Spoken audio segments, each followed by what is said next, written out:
The most expensive home in the Pacific Palisades has been destroyed in the Los Angeles wildfires.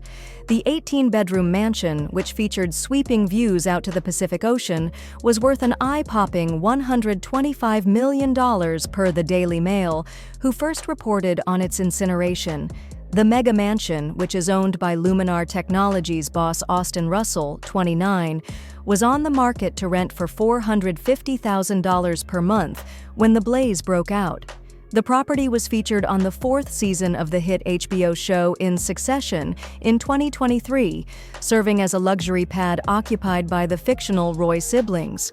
Russell bought the home in 2021 for $83 million. Prior to the blaze, the house also boasted 6 bathrooms, a Nobu-designed chef's kitchen, and a 20-seater theater. The futuristic 4-story mansion additionally had a temperature-controlled wine cellar in the basement and a retractable roof for stargazing. Lush backyard gardens also surrounded a state-of-the-art swimming pool.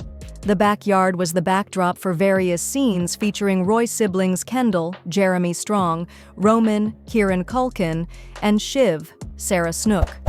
Nothing remains of the house, not even the home's 2 panic rooms, per the Daily Mail. As of Saturday, the deadly Los Angeles wildfires have already scorched tens of thousands of acres of land and are showing no signs of waning.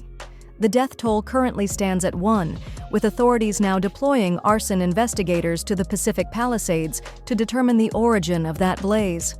The cause of the fire remains unknown, and it continues to be under active investigation, Los Angeles Fire Chief Kristen Crowley said on Thursday. But the Los Angeles Police Department told Fox News Digital on Thursday, "We have not received any reports of arson." The city, meanwhile, has now acknowledged that it ran out of water from its hydrants while fighting the horrific Palisades fire the first day, thanks to reported mismanagement of its supply and operational issues. Mayor Karen Bass, who was in Ghana when the fires erupted, has been blasted for cutting funding to the fire department by $18 million months earlier.